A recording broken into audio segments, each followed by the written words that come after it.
Brilliance Audio presents the unabridged recording of Obsessed by T.R. Ragan, performed by Kate Rudd. Chapter 1.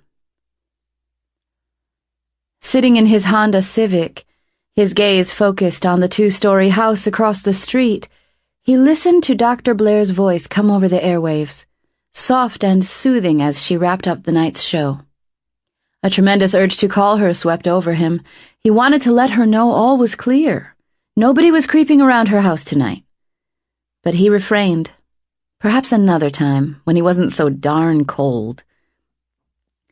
Whistling winds made the tree branches dance as rain splattered against his windshield. Seth had been parked in the quiet Sacramento neighborhood for over 2 hours. The back window wouldn't roll all the way up, so the cold flowed directly through the window and into his bones. He turned the key and put on the heat, which came out in bursts of frosty air. His joints were stiff, his knuckles puffy and swollen. He would be 42 next week, but he might as well be 62. Seth adjusted his glasses on the bridge of his nose and tried to get comfortable. He scanned the neighborhood, then settled once again on Dr. Blair's house. He'd been listening to her radio show for months now. After his wife confessed to having an affair with a co-worker and then promptly begged his forgiveness, his first inclination was to put a bullet through his head.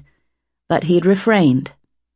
Days later, while flipping through radio stations on his way to work, he'd heard the voice of an angel. Dr. Madeline Blair was talking to another shattered man. Their situations weren't identical. This man was struggling to make it through the anniversary of his wife's death. But it was still as if Dr. Blair were speaking directly to Seth. The connection was instantaneous. She understood him. She knew what he was going through. As far as he was concerned, Dr. Blair had saved his life. And now it was his turn to repay the favor.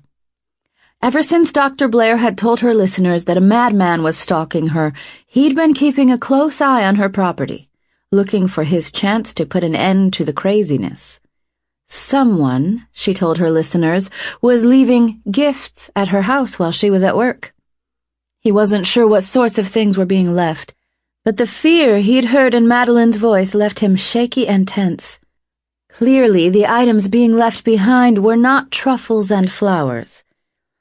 Last week, Sample complete. Ready to continue?